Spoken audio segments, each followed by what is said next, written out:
to meet David Blythe, one of New Zealand's most prolific film and documentary directors. Jason had a chat to him at his home in Auckland. He recently came back from a film festival in Brazil. I sat down and talked to him about his experience in Latin America.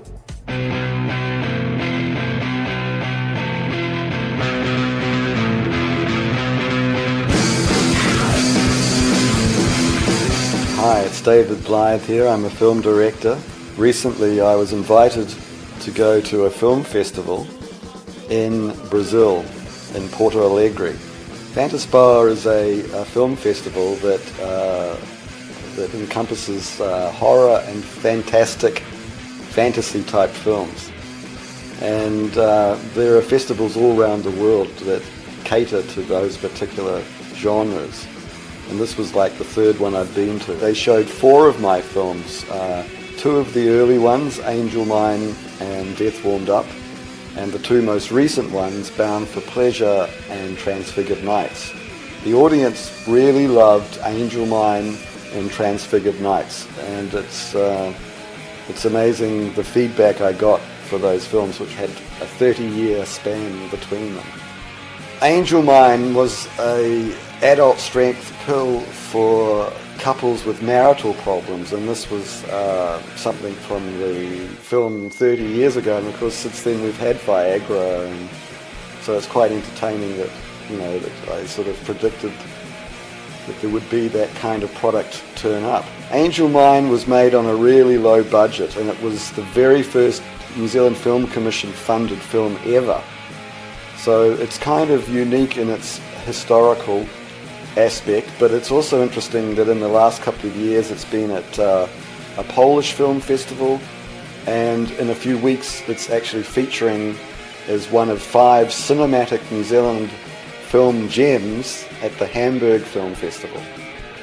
Death Warmed Up had already been screened on Brazilian television and had been around within the great pirated world of horror that exists worldwide. It was Transfigured Nights and Angel Mine were the 2 that they liked the most. I think with Transfigured Nights what they thought was that it was neither still images or motion pictures. It was this world, this land between the living and the dead.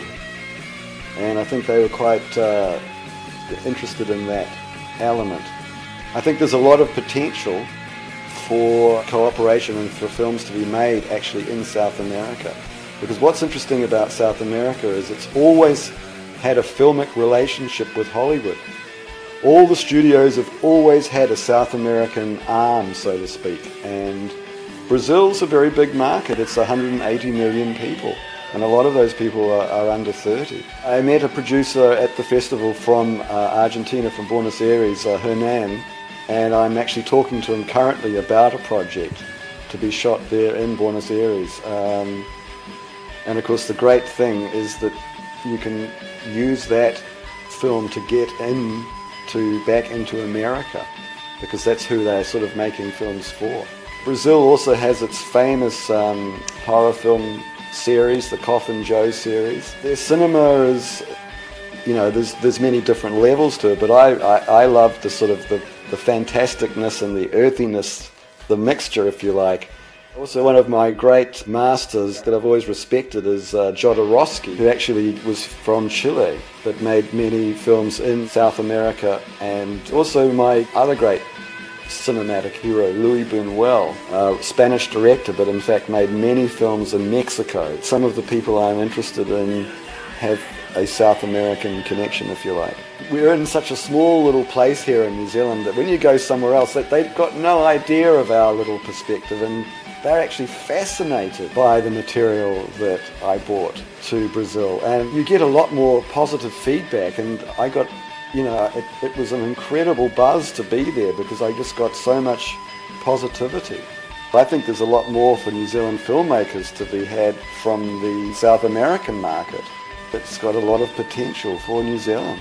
The interesting thing is that Porto Alegre and Auckland are on the same kind of latitude. So I was there in end of July.